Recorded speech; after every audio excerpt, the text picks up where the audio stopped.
So if you could take a moment and check in. My name is Ashley Herman. I'm the career consultant for our business school. And thank you so much for joining our career clinic today, talking about a subject that I think we're all really excited about, and that is personal branding. Today's session is going to be recorded. So if you don't want to be on YouTube, feel free to turn off your camera. And toward the end, we will actually stop recording. So if you want to pop on and ask questions after the presentation, you're more than welcome to do that. So again, today's presentation is actually one in a series that we'll be having this semester on different career topics. We have everything from microaggressions to interviewing skills, multiple different topics being discussed this semester. So I hope that you'll join us for one of those future clinics. But today's session is with Shea Connell. And she is an individual that I've worked with before, and watching her present, actually, I didn't get to watch Shea present to the Sports Marketing Analytics Club. The club came to me and raved about how great the presentation was. So we knew we had to bring her back. So today is really going to be a treat. I hope everyone enjoys. And again, if you have any questions, let us know. Go ahead, Shea. Go ahead. Thanks, Ashley.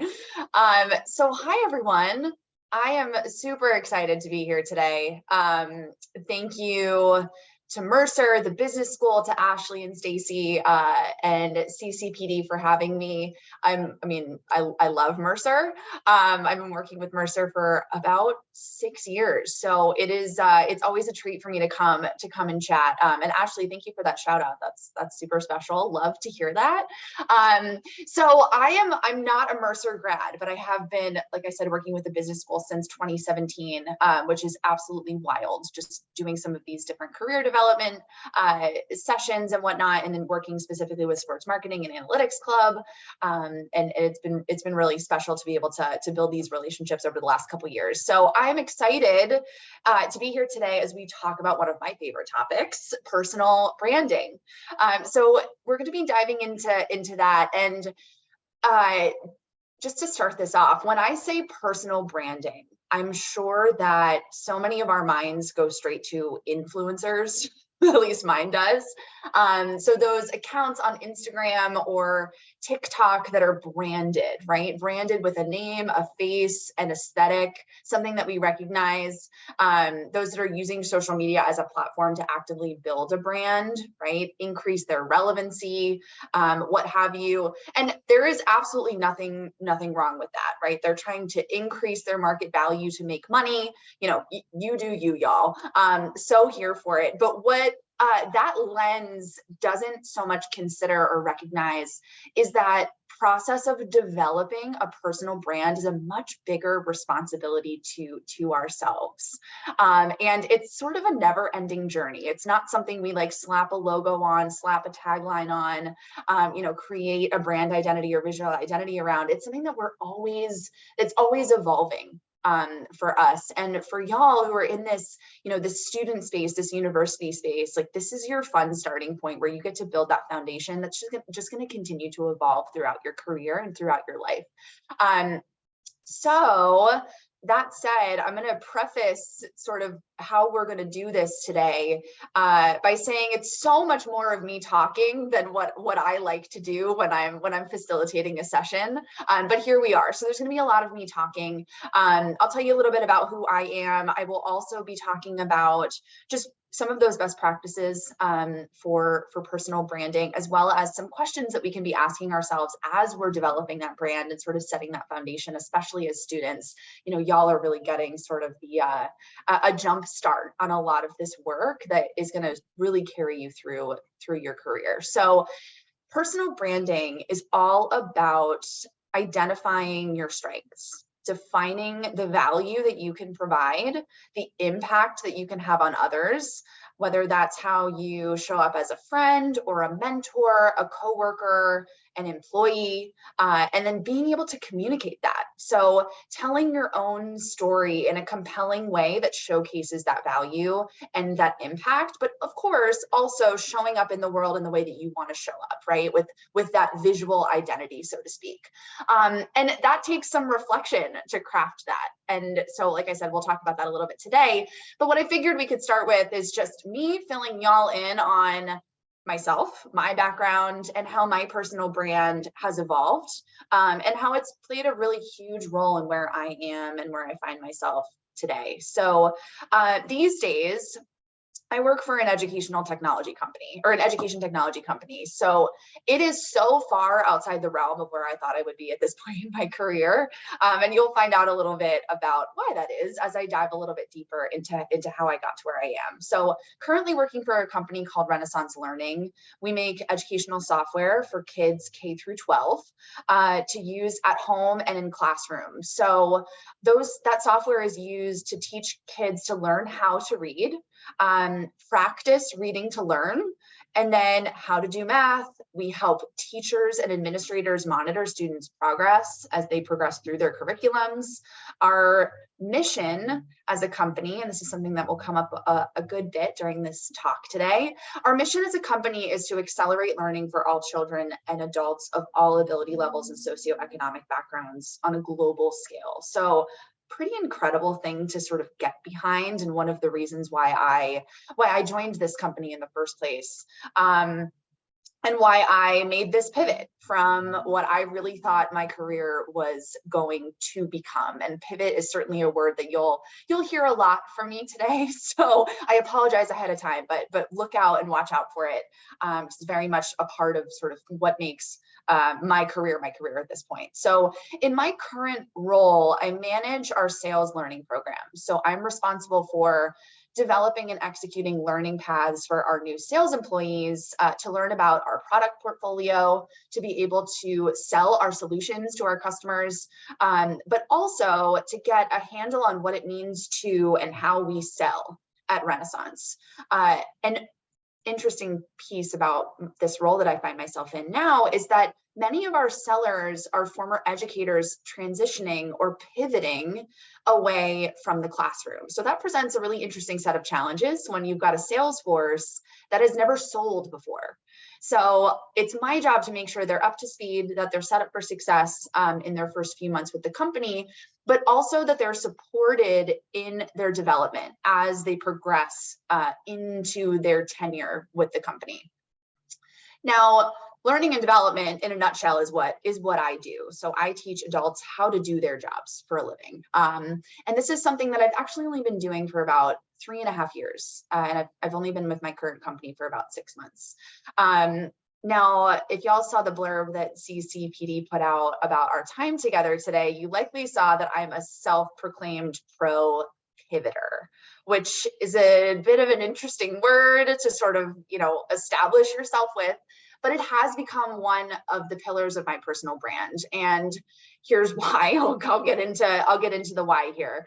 I'm going to give you all the full rundown of each stepping stone in my career. And the reason why I'm going to go and do that is to paint this picture of not every route, not every career path is traditional, and pivots are some of the most valuable things that we can be seeking out and actively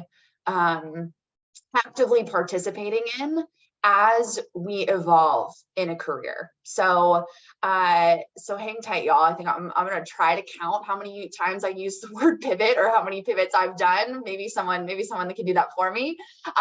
But here we go. So my first job out of college, I was running soccer events all over the US. Absolute dream job.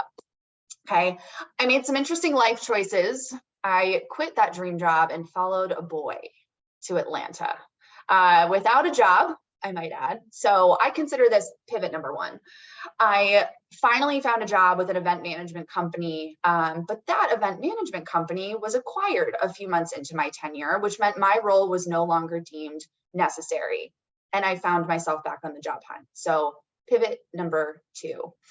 I then found myself at AOL Advertising as an associate account manager, supporting their sales teams. So first real experience into the sales realm, supporting their sales teams selling ad space across AOL platforms, which at the time was actually about 85% of the internet. And if that doesn't date me, then I don't know what does. But great job. I learned a ton. Something that I kind of wish I hadn't learned was like how the back end of the internet works. And how targeted ads work, but that's okay. Still a great learning experience. But my dream was and always has been up until that point to work in sports, and particularly soccer, to get back into that world. And in Atlanta at the time, there was no MLS. The closest thing to professional soccer was a team called the Atlanta Silverbacks, who played in the NASL. And if you're not familiar, it's the third tier of American soccer. So it's 2 tiers below MLS.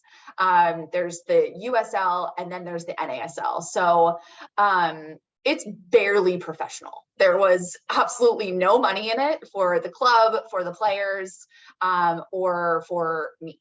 But we were chasing dreams at that point. I actually had went to a game with my partner at the time, and I said out loud, I'm going to work here. So enter yet another pivot. I think we're at number 3. And 3 months later, I had weaseled my way into selling tickets and corporate partnerships for them. So couldn't be more excited. Totally felt like it was where I was supposed to be. I was home. I was back on a field, back at the office, surrounded by soccer. 4 months in, we were told the team was folding at the end of the season. Pivot. Time to go find a new home. And I did. I found a new home with a company called Van Wagner, managing corporate partnerships for athletic departments and conferences. I loved it. I was working on site at Georgia State. They had just launched their football program. I was responsible for run of show in the Georgia Dome, and was working with some incredible people who are still friends of mine, mentors of mine to this day. And I got to get comfortable. I was there for a whole year. Yay, hadn't accomplished that yet, which was a really big deal.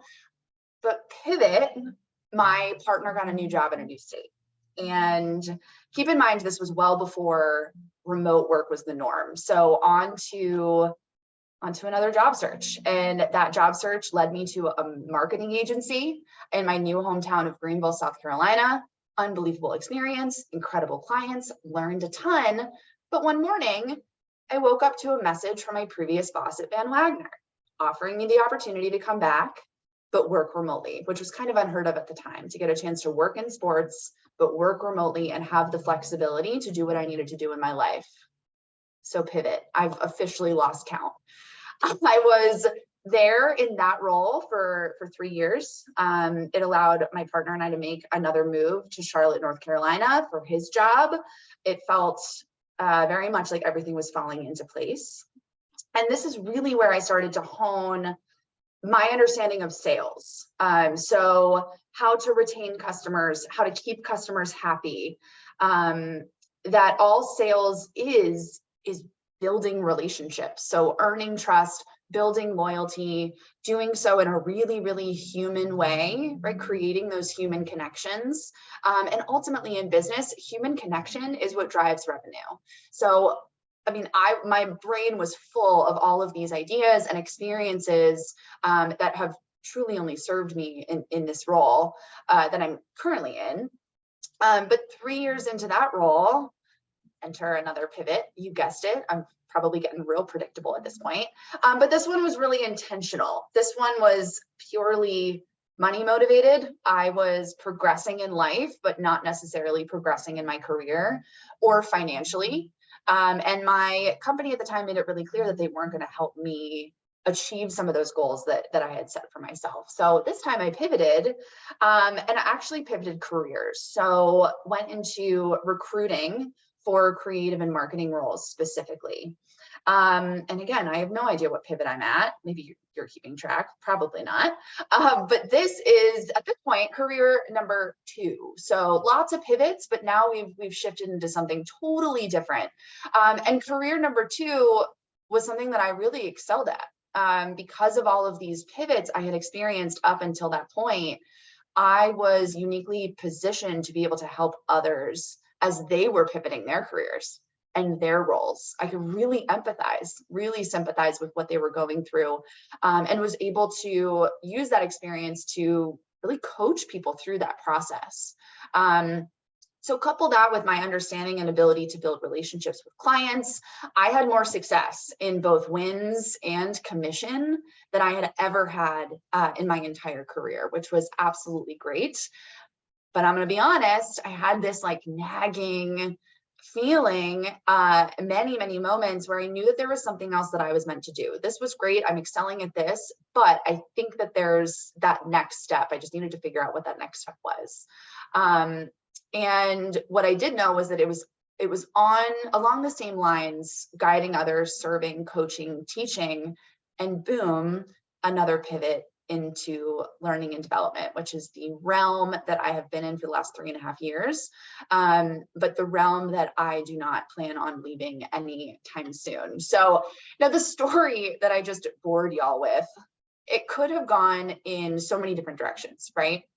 Every single pivot, at every single pivot, the pivots before could have been used against me. And that's not to say that they weren't, right? There's a narrative here. She's a job hopper. She can't commit to a role. She doesn't know how to stick it out through the tough stuff. And on paper, that's 100% what it looked like. But what I was not going to do was let that be the narrative for all of my invaluable experience. So over time, I developed this story. I honed my ability to tell that story and made sure that it was chock full of positives that spoke to my strengths that I had developed as a result of all of these experiences. So I saw my ability to pivot, and I can't not think of Ross from Friends every time I say that. So I will just plant that seed, and hopefully everyone gets a good laugh out of it. But I saw my ability to pivot as a tool in my tool belt to convey what I wanted to convey, which was I was fearless.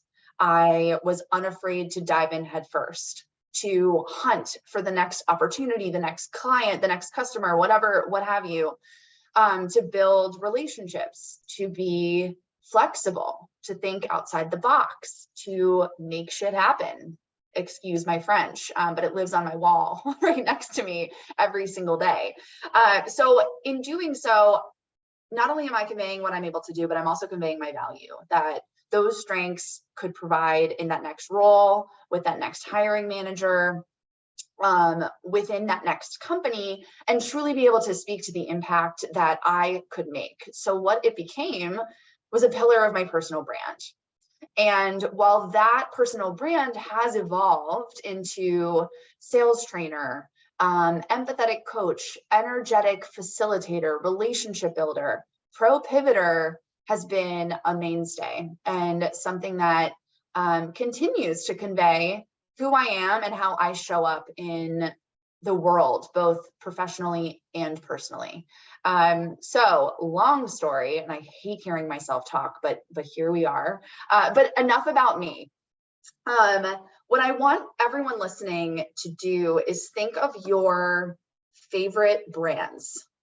All right. So a brand that you trust for one reason or another, something you regularly go back to, you recognize immediately, whether or not that's through their logo or their tone of voice, their messaging, their just color, who knows?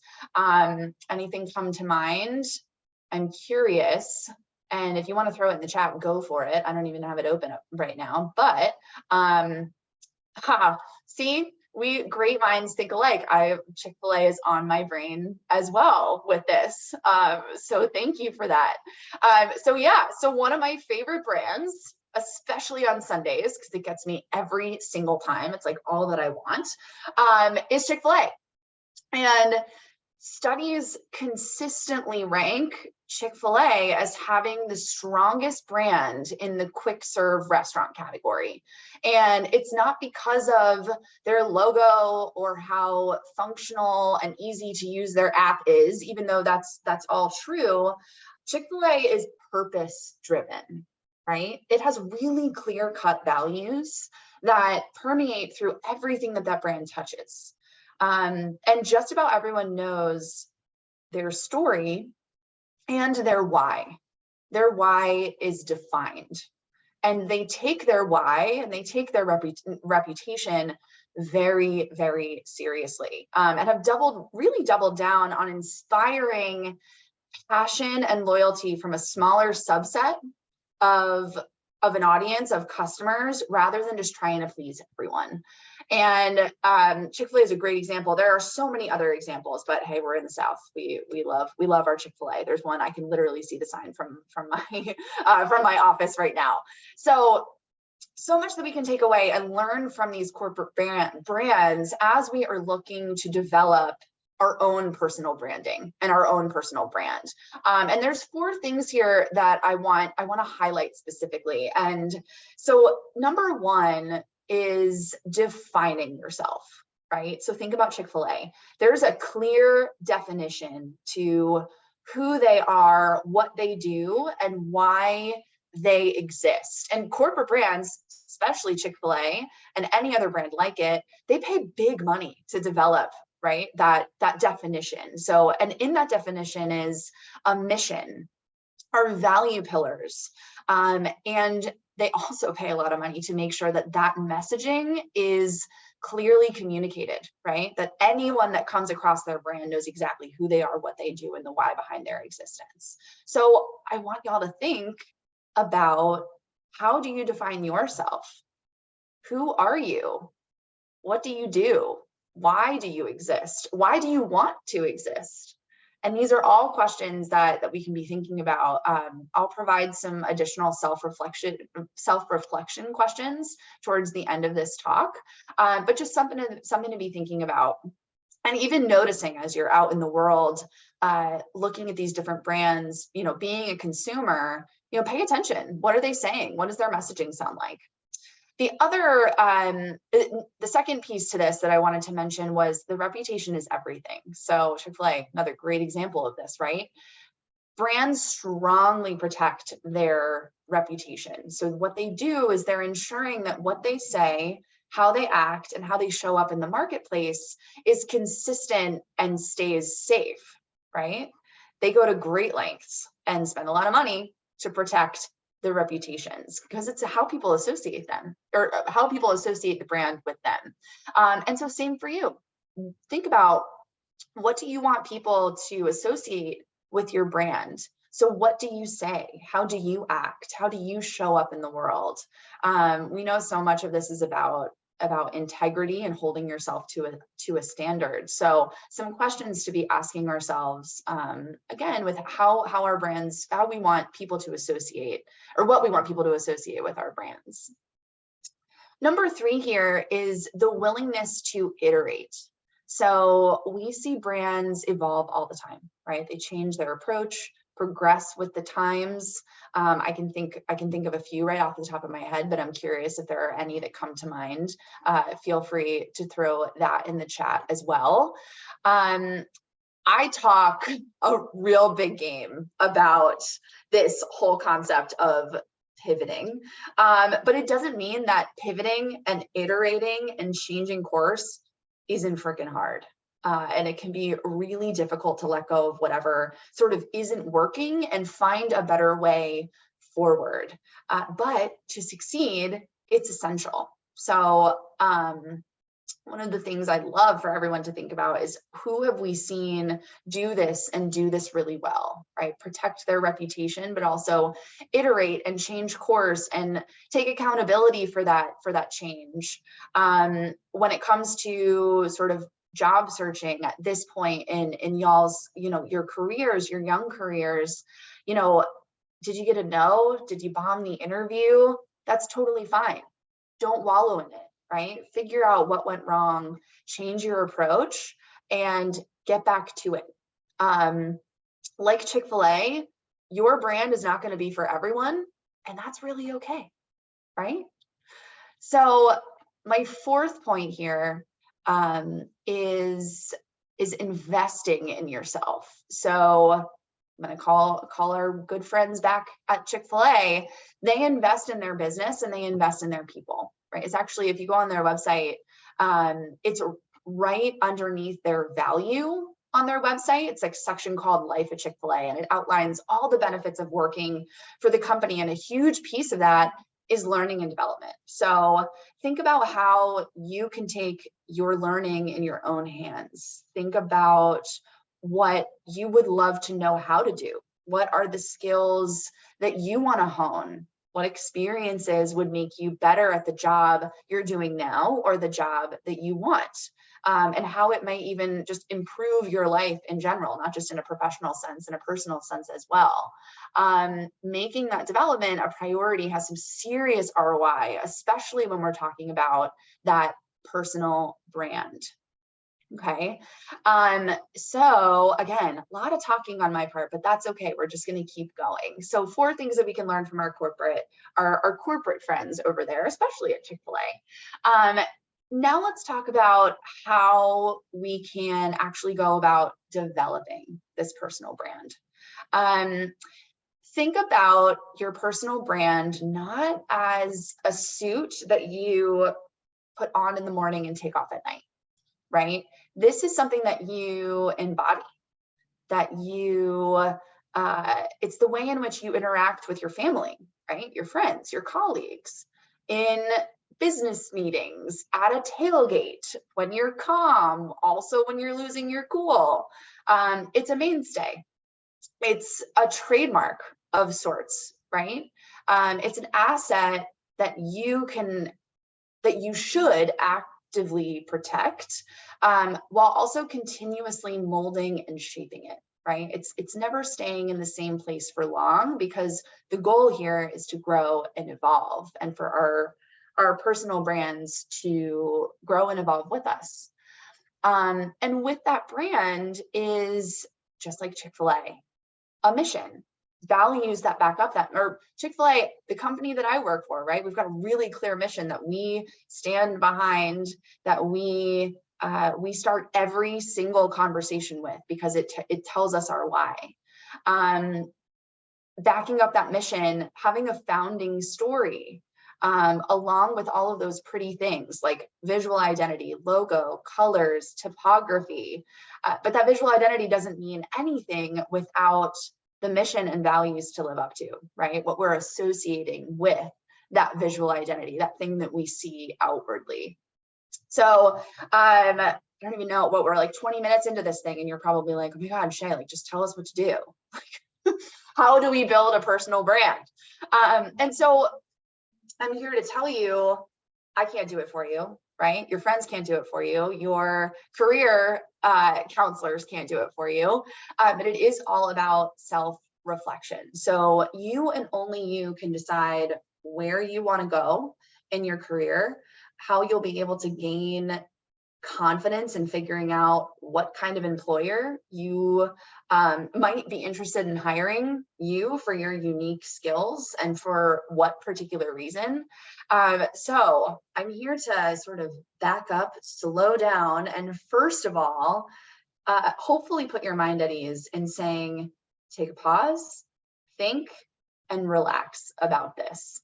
Even if something's not coming to mind right now, there's an opportunity for you to really sit in it, right? And really be able to bring that stuff to the surface that you didn't even know was there sometimes. I know that's happened to me in my past, like, oh yeah, I had never connected those dots before.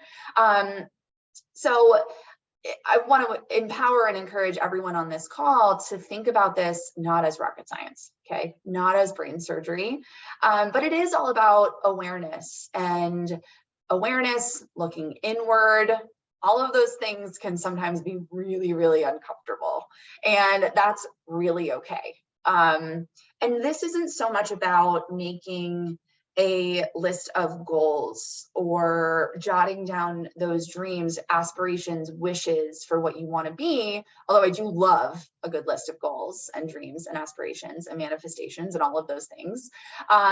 It is about tuning in. So naturally allowing your sense of self to emerge, but you also need to give yourself the chance and the space to do that. And when we do that, we're able to really hone in and understand a little bit more about our strengths and our weaknesses. So I'd encourage everyone to think about past experiences. So in school, in life, at work, in internships, but also be considering your interests, your knowledge. What have you been able to aggregate for yourself over the course of your life and your experiences? What are your talents? What do you like? Understanding your own background so that you can decide how you want to show up in a really authentic way. So this exercise is all about asking yourself questions. And this is something that I am going to put up on the screen for everyone. If I could share my screen and do this as gracefully as possible. Okay, great. Cool. And I can't really see anyone to give me a thumbs up if you can see this, but I'm just going to keep moving with it. It's working.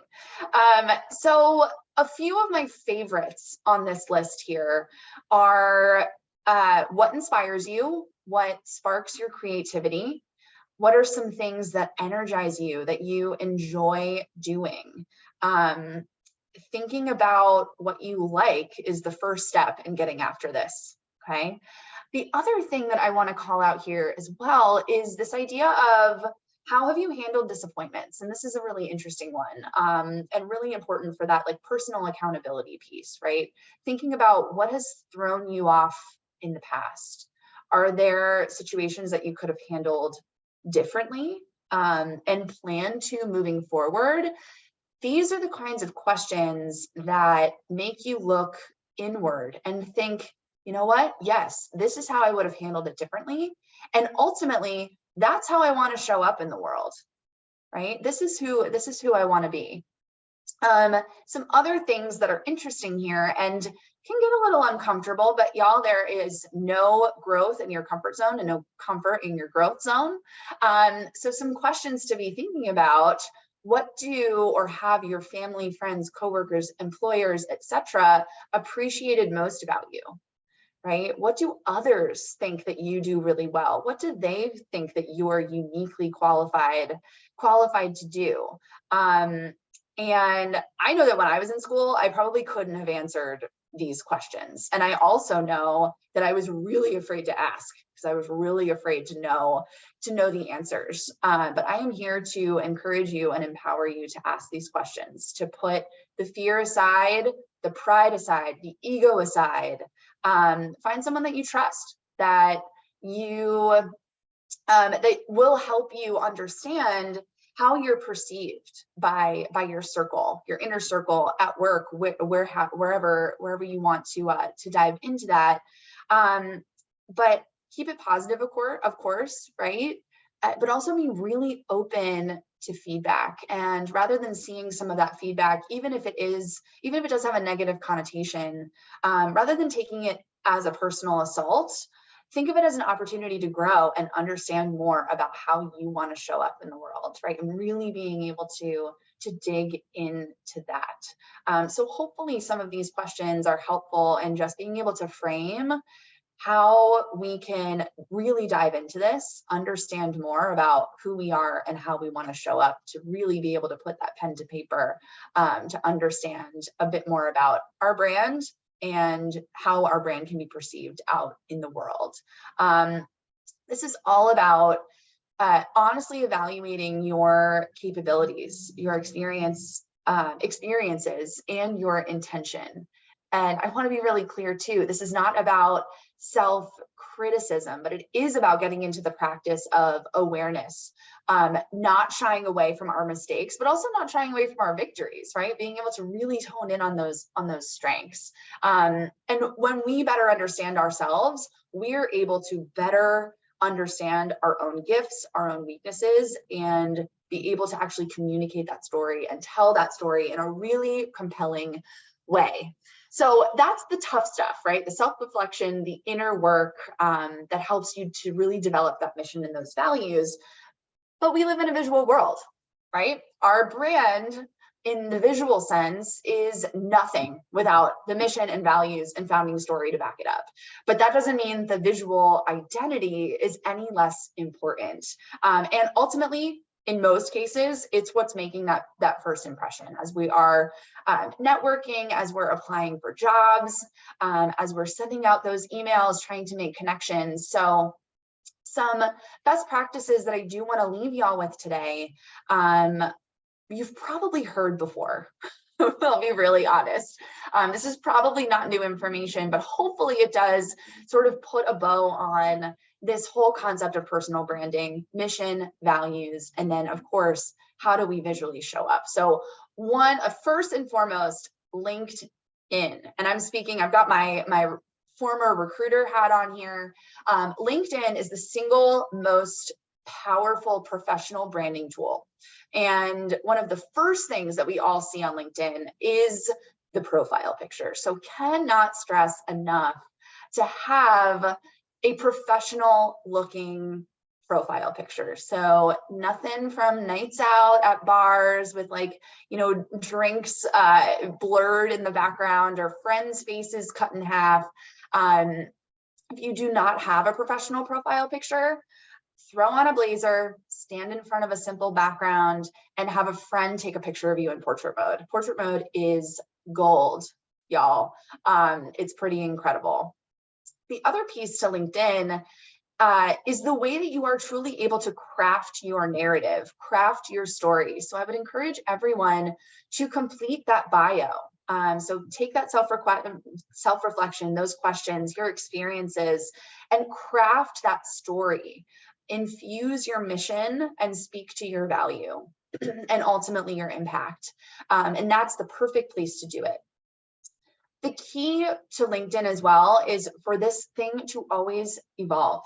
This is a living, breathing profile, a living, breathing document. So keeping things up to date, but also not being afraid to try new things, adding additional information here and there where you feel it's the most relevant, most appropriate.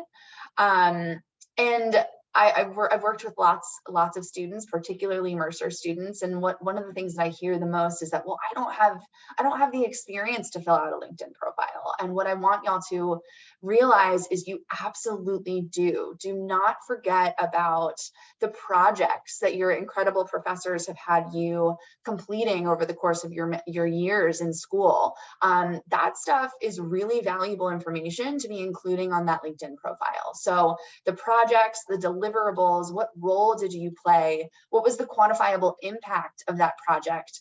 All of that has a place on your LinkedIn profile. And I have here personality and point of view. So don't forget to add a little personality. Okay. This is all about showing up as your authentic self, and your authentic self is compelling.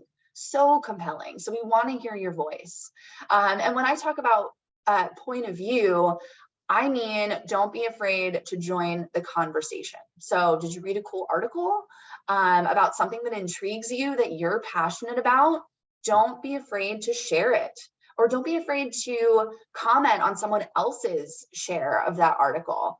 Practice putting yourself out there and engaging on that platform. It is one of the absolute best ways to network. I have had deals get done, like big dollar deals get done, because I commented on someone's LinkedIn post, and it spurred this whole different kind of conversation from a different place that wasn't salesy, right? It was truly just about that human connection. Of course, we've also got resumes and cover letters to think about, and I totally understand that. And of course, there's a lot of stuff that LinkedIn that is going to be on LinkedIn that you can include on your resume. But the thing that I want to hone in on here is the look and feel. So just like Chick-fil-A, just like every other corporate brand out there, they have a brand font, okay? They have a look and feel, and so should you. Everything that you're putting out into the world, whether that's a resume, a cover letter, a portfolio, website, make sure that it looks and feels the same. And again, super authentic to you, right? But that consistency across materials, again, just sort of takes the eye of the hiring manager or the eye of someone that you're looking to connect with, and they immediately know it's you, just like we immediately know it's Chick-fil-A, right? Or when I say my pleasure, you know exactly who we're talking about right now. One of the absolute biggest, I would say, pet peeves of mine as both a recruiter and a hiring manager is when people do not use the name that they want to be called by as part of their resume or their LinkedIn. So for instance, if your legal first name is William, but you want to go by Sammy, and that's what people call you, and that's the name that you answer to, please put that on your resume. Please put that on your LinkedIn. It's confusing. And we don't want to we don't want to call you by a name that's not the name that you are going to respond to, right? So think about your name being everything. Our names are important. Our names are really powerful. So ensure that there's consistency across the board there. Truly, as a hiring manager, I don't care what your legal name is. Doesn't matter to me. I need to know what I need to call you to get your attention.